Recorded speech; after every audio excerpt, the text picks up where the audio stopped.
Oi, meu nome é Wander Amaral. Nós iremos falar hoje, na disciplina de História, sobre o fascismo. E surge uma pergunta, surge uma questão muito em voga hoje em dia. O que é fascismo?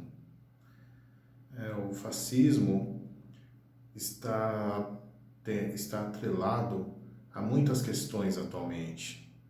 Muitas questões políticas, muitas questões na sociedade, a torcidas de futebol se declarando antifascista, a movimentos estudantis, há uma infinidade de protestos na sociedade se autodenominando antifascista. E também há uma grande força nas redes sociais se discutindo sobre fascismo no Brasil e no mundo. Mas afinal, o que é fascismo? Bom, nós estamos amparados nessa aula por livros tanto de Leandro Konder quanto de Eric Hobsbawm. De Leandro Konder, o livro Introdução ao Fascismo, e de Eric Hobsbawm, A Era dos Extremos. Nós falaremos sobre o fascismo na Itália. As aulas pautadas em Segunda Guerra Mundial e o totalitarismo. E agora nós vamos, segundo o autor, fazer uma breve descrição do que é fascismo. Vejamos. Segundo o autor Paulo Konder, o fascismo é uma tendência que surge na fase imperialista do capitalismo, que procura se fortalecer nas condições de implantação do capitalismo monopolista de Estado, exprimindo-se através de uma política favorável à crescente concentração do capital. É um movimento político de conteúdo social conservador que se disfarça sob uma máscara modernizadora, guiado pela ideologia de um pragmatismo radical, servindo-se de muitos irracionalistas e conciliando-os com procedimentos racionalistas formais de tipo manipulatório. O fascismo é um movimento chauvinista, antiliberal, antidemocrático, antissocialista, antioperário. Seu crescimento num país pressupõe condições históricas especiais, pressupõe uma preparação reacionária que tenha sido capaz de minar as bases das forças potencialmente antifascistas, enfraquecendo-lhes a influência junto às massas. E pressupõe também as condições da chamada sociedade de massas de consumo dirigido, bem como a existência nele de um certo nível de fusão do capital bancário com o capital industrial, isto é, a existência do capital financeiro. Então, a gente já pode ver, segundo o autor Paulo Konder, que não é tão simples assim identificar o fascismo. Está em moda, por práticas políticas principalmente, acusar-se adversários políticos de fascistas. São temas que abordam essas discussões, que permeiam as discussões atuais do cotidiano. Mas o fascismo precisa de condições específicas para se dar em cada sociedade e em cada tempo.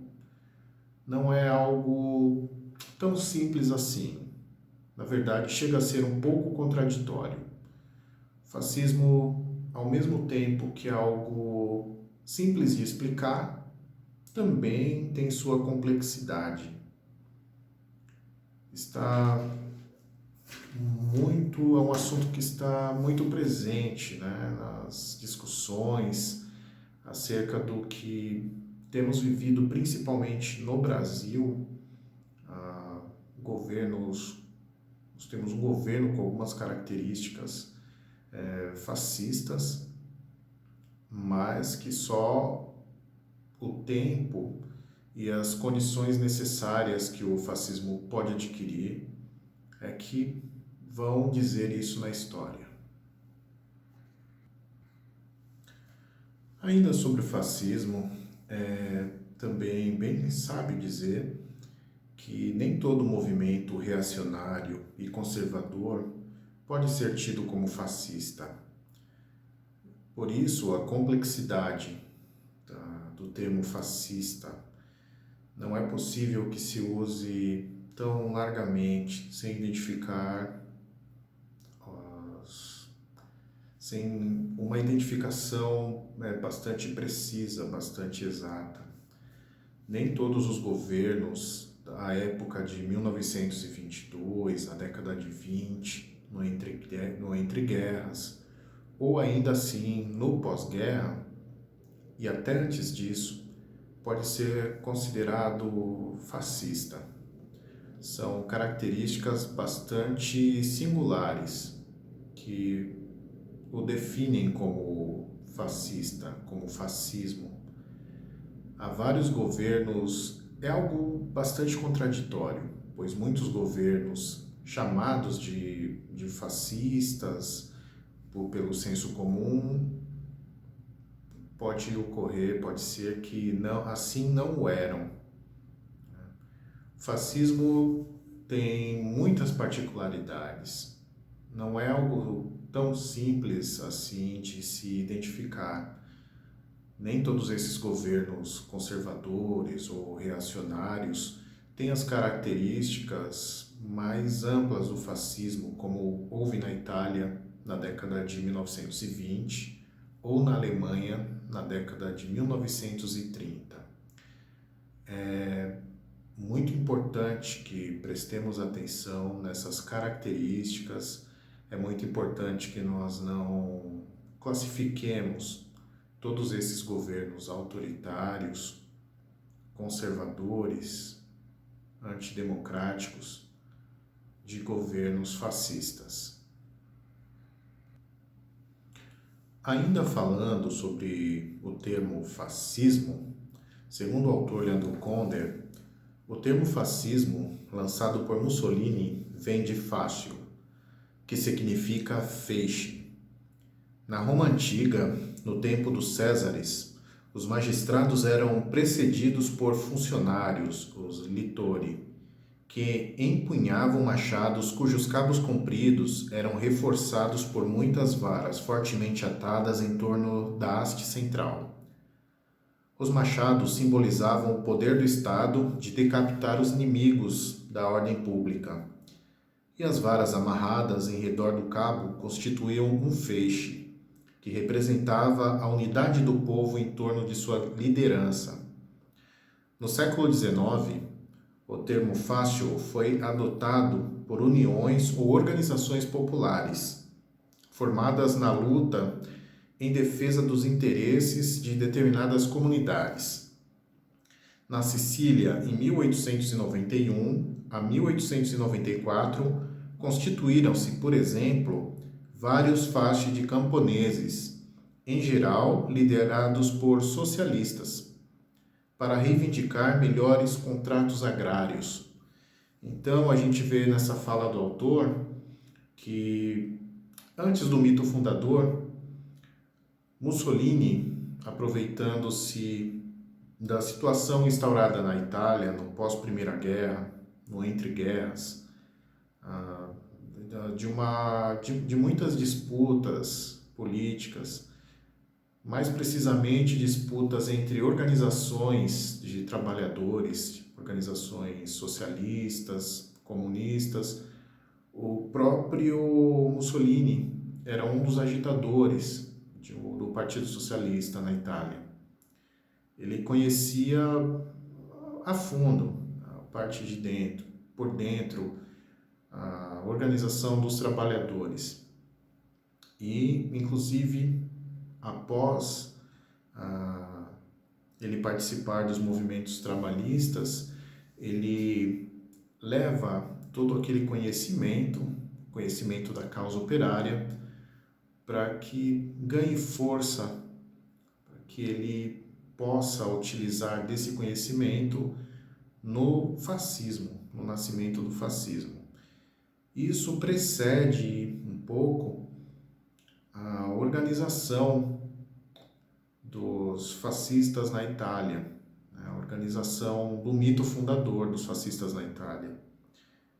Eles se utilizam da combinação de fatores, sobretudo do que o proletariado vinha passando na Itália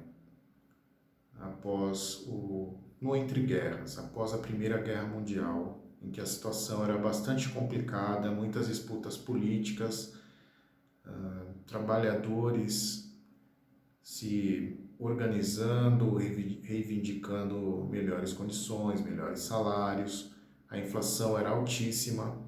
É nesse cenário que o fascismo cria raízes e emerge na Itália. Ainda segundo o autor, há um aspecto metodológico importante a ser ressaltado. Ao lado dos elementos e determinações materiais, a concentração monopolista e sua transformação em imperialismo sob a determinação do capital financeiro e dos elementos da expressão política como um movimento essencialmente conservador, com um chauvinismo antiliberal, antidemocrático, antissocialista e antioperário. O autor considera que bastante importante, essencial para a nossa compreensão, que o fenômeno e sua inserção na história pressupõem condições históricas especiais, né? Como já dito anteriormente, é a apropriação de elementos subjetivos, através dos quais, parafraseando Marx, os seres humanos em cada época tomam consciência das contradições do real e lutam para resolvê-las.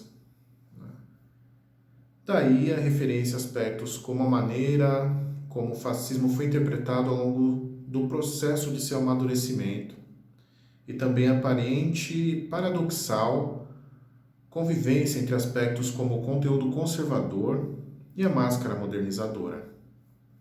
Ou mais precisamente, mitos irracionalistas e procedimentos racionalistas formais. O autor defende que até de forma relativista, os fascistas utilizam-se, melhor dizendo, de sua falácia. Ele também defende que uma primeira caracterização do fascismo não pode deixar, entretanto, de permanecer demasiado abstrata para confundir realmente. Para que o conceito venha a se tornar mais concreto, é necessário nos importar a história do fenômeno a que ele se refere. E ele propõe duas perguntas para isso. Como surgiu o fascismo e como foi interpretado ao longo do processo em que foi amadurecendo. Como já citado anteriormente, o fascismo é bastante complexo. Uma dos aspectos em que ele se demonstra bastante complexo é que pode haver um fascismo que não seja racista, mas que não pode haver um fascismo que não seja chauvinista. Com isso, o autor defende que nem todos os aspectos, nem todos os lugares, devido a fatos históricos que precederam o surgimento do fascismo naquele determinado local, naquela determinada sociedade, nem sempre, como aconteceu na Alemanha, por exemplo, em que o fascismo toma um viés racista, antissemita, o discurso de uma raça superior, muito apesar de que está bastante ligado também ao nacionalismo, ao mito fundador, à identificação daquele povo com precedentes históricos, com uma origem comum. Mas o fascismo, segundo o autor, segundo Konder, ele nem sempre é racista, mas que pode-se haver um fascismo nacionalista, pode-se haver um fascismo, digamos, sim, um fascismo nacionalista, fortemente nacionalista, com essa identificação como um povo, e a mesma maneira que é nacionalista, segundo a dialética, também é chauvinista. Também vai procurar inimigos externos, ameaças externas, né? Vai ser esse inimigo chauvinista que vai defender esse ideal nacionalista, esse ideal antepassado, esse ideal de uma nação fundada nos primórdios, com características de um povo comum, e que vai ter o diferente, o alienígena, o bárbaro como inimigo, esse maniqueísmo controlador.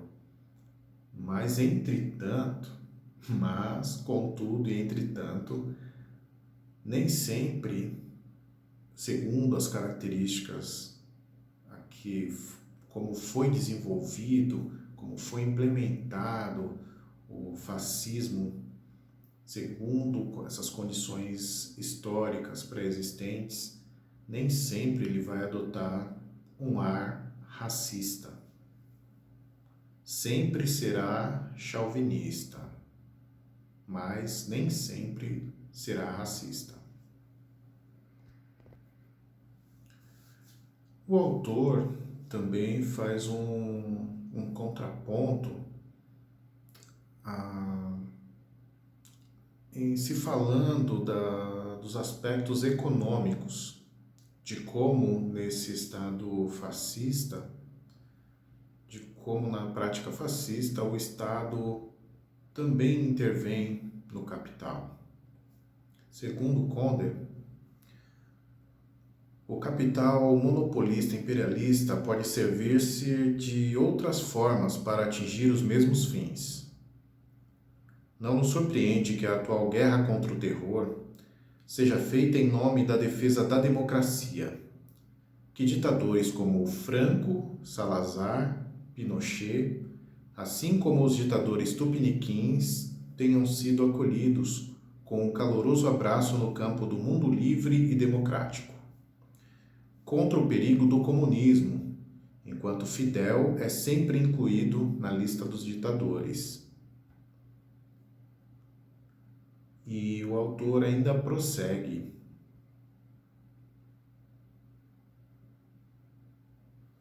Capital monopolista em crise, imperialismo, ofensiva anticomunista, criminalização de movimentos sociais, decadência cultural, hegemonia da política pequeno-burguesa em detrimento da política revolucionária do proletariado, irracionalismo, neopositivismo, misticismo, chauvinismos nacionalistas acompanhados ou não de racismo.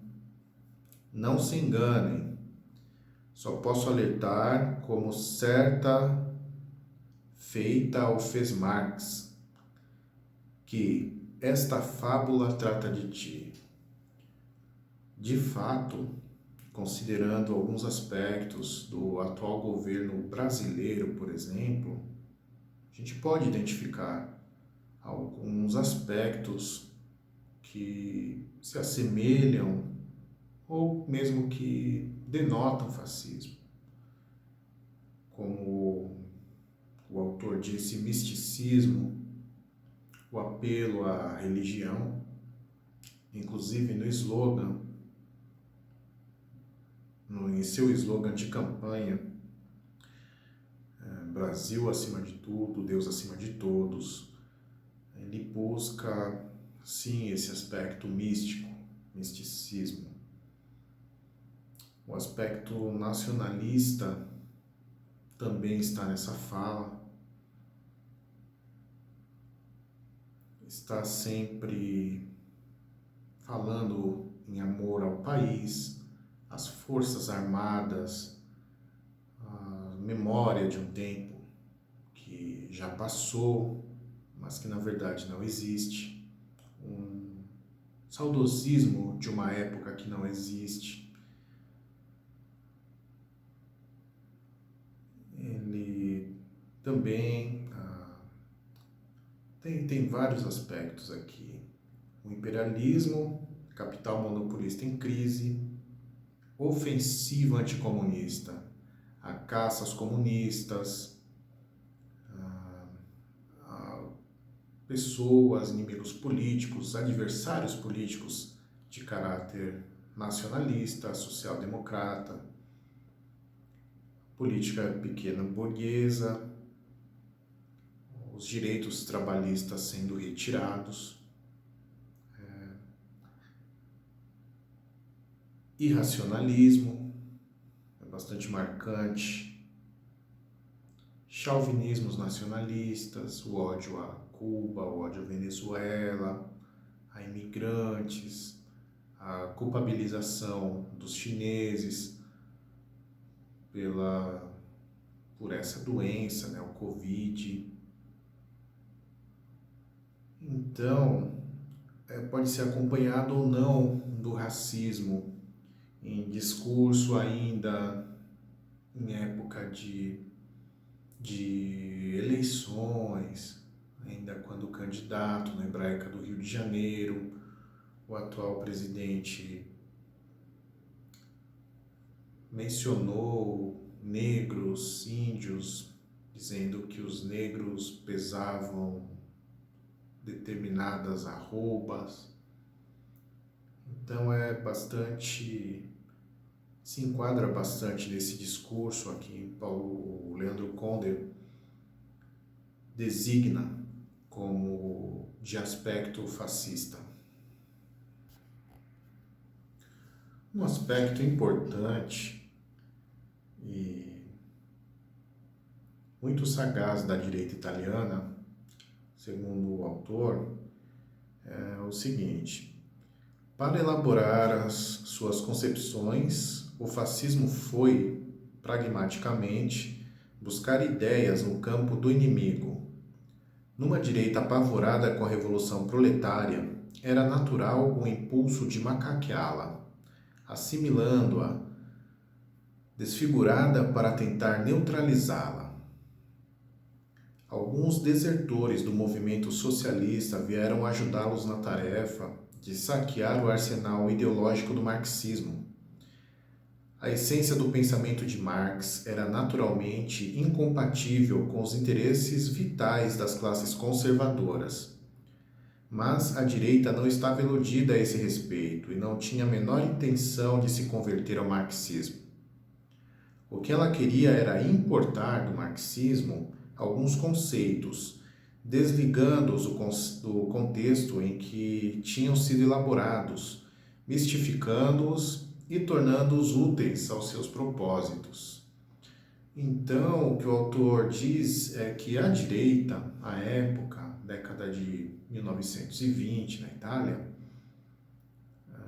em meio a essas lutas, essas disputas, em meio às organizações trabalhistas, socialistas, inclusive do Partido Socialista.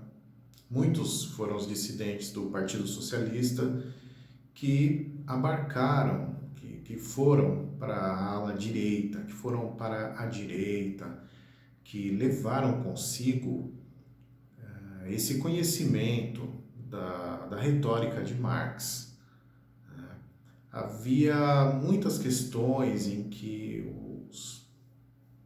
os políticos de direita, as forças que então se tornariam fascistas, não conseguiam alinhar em seu discurso para para se aproximar da massa, para se aproximar do proletariado, discursos relativistas, e eles se embasaram, claro, em teorias da esquerda, dos socialistas. Eles começaram a falar, digamos assim, a língua dos trabalhadores, a língua do proletariado, para obter legitimação em suas falas fascistas. Mas é claro que transformando esse conhecimento a seu bel prazer, deturpando a lógica do marxismo a favor da direita, né? A favor de seus próprios interesses, né? Macaqueando, iludindo, tornando de forma relativista tudo o que a esquerda defendia, tudo o que os trabalhadores defendiam. E, claro, conseguiram abarcar parte dos trabalhadores, né, para seu lado. Segundo o autor, muitos trabalhadores não abraçaram essa ideia, não se sentiram contemplados com essas ideias, mas era importante, então, para o movimento fascista fazer essa discussão, ter essa retórica, né? Como se eles entendessem e estivessem a favor realmente de todo o povo, o que não era verdade. Né? Que, segundo o autor retrata aqui, era um discurso principalmente de pequenos burgueses, mas que acabou por não convencer a grande massa de forma total. Havia muitos que não se identificaram com essa ideia. Entretanto, era necessário que a direita, que os fascistas promovessem essa discussão, roubassem, de certa forma, esse discurso da esquerda, esse discurso marxista, que tanto conversava com essa classe trabalhadora na Itália, até então. Sobre Mussolini e a criação do mito fundador, Leandro Conder, em sua obra, define como: Mussolini percebeu logo no começo da guerra, de 1914 a 1918, qual poderia ser esse valor supremo, esse mito, a pátria. Ele próprio o diz com sua franqueza habitual: criamos o nosso mito. O mito é uma fé, é uma paixão. Não é preciso que seja uma realidade. O nosso mito é a nação. O nosso mito é a grandeza da nação. Esse discurso tem total ligação, mito fundador, com as práticas chauvinistas, características do fascismo. Né? Nessa época, a nação italiana, segundo o autor, era evidentemente uma realidade complexa, uma sociedade marcada por conflitos internos profundos, dividida em classes sociais, cujos interesses vitais se chocavam com violência. Mussolini fez dela um mito, atribuindo-lhe uma unidade fictícia, idealizada. Aproveitando-se de uma ideia do nacionalista de direita Enrico Corradini, apresentou a Itália como uma nação proletária, explorada por outras nações, e acusou seus ex-companheiros socialistas de utilizarem o proletariado italiano para, com suas reivindicações, enfraquecerem internamente o país em proveito dos inimigos que a Itália tinha no exterior. É bastante interessante esse aspecto.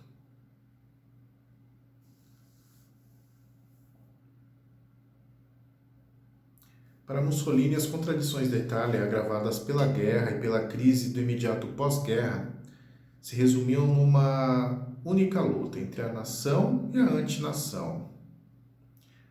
Processava-se uma absorção do social pelo nacional,